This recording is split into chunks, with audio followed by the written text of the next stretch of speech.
గౌరవ ముఖ్యమంత్రి చంద్రబాబు నాయుడు గారు విజయనగరం జిల్లాలో జయపతినగరం కాన్స్టిట్యూన్సీ సంబంధించి దత్తిరాజేరు మండలానికి దత్తి గ్రామానికి ఇచ్చేశారు నేషనల్ పంచాయతీ కార్యక్రమానికి. మరి ముఖ్యమంత్రి గారు వస్తున్నారు కదా, ప్రజలు కూడా ఎంతో ఆశ్చర్యం చూశారు.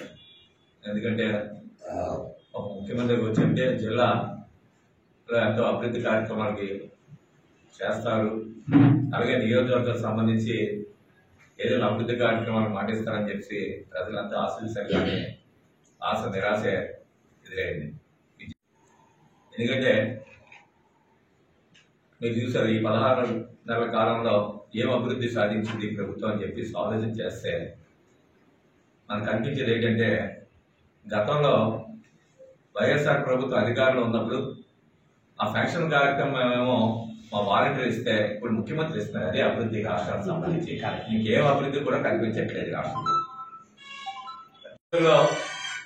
అధికారం కోసం మేము అధికారంలోకి వచ్చినానే షుగర్ ఫ్యాక్టరీ తెరిపిస్తాం అని చెప్పేసి ఈయన వీళ్ళ అబ్బాయి లోకేష్ గారు కూడా గంచాడు వచ్చినప్పుడు కూడా ఆ గంచాడు మీటింగ్ లో మేము అధికారంలోకి వచ్చిన మరుక్షణమే షుగర్ ఫ్యాక్టరీ తెరిపిస్తామని చెప్పారు.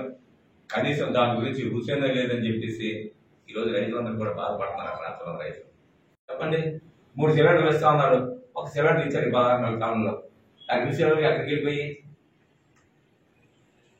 అంటే మీ కాంగ్రెస్ తీసుకున్నారా, ఎవరు తీసుకున్నారా 2 సిలిండర్లు? చెప్పాల్సిన బాధ్యత లేదా? అంటే అరకొరగా ఇచ్చేసి మేము ఇచ్చేసామని చెప్తే అది కరెక్టా? కానీ ఆ రోజు ఎన్నికలు మేనిఫెస్టో ఏదైతే మేము ఇచ్చామో ఈరోజు తూచా తప్పకుండా 99% అమలు చేసి ఎన్నికలకు వెళ్ళిన పార్టీ వైఎస్ఆర్ కాంగ్రెస్ పార్టీ మా నాయకుడు జగన్మోహన్ రెడ్డి గారు.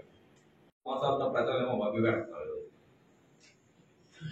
ఆడపెద్ద నిధి చెప్పి 18 సంవత్సరాల నుండి 50 సంవత్సరాలకి 15,000 రూపాయలు ఇస్తాను, ఎక్కడిచ్చావు? దానికేమో ఏకంగా మూసి అత్తట్లు దాన్నేమో గాలి వదిలేస్తావు. నిరుద్యోగ వృత్తి ఇప్పటికే నేను 6-4 లక్షల మంది ఉద్యోగ అవకాశం కల్పించాను. ఎక్కడిచ్చావు ఉద్యోగ అవకాశాలు? ఏం ఉద్యోగాలు ఇచ్చావు నువ్వు? ఎక్కడ కూడా ఇవ్వలేదు నువ్వు. ఈరోజు కానీ జగన్మోహన్ రెడ్డి గారు ఆ రోజు ఎన్నికలు వద్దామని చెప్పలే. 1,50,000 ఒకేసారి ఇచ్చిన ఘనత వైఎస్ఆర్ కాంగ్రెస్ పార్టీది.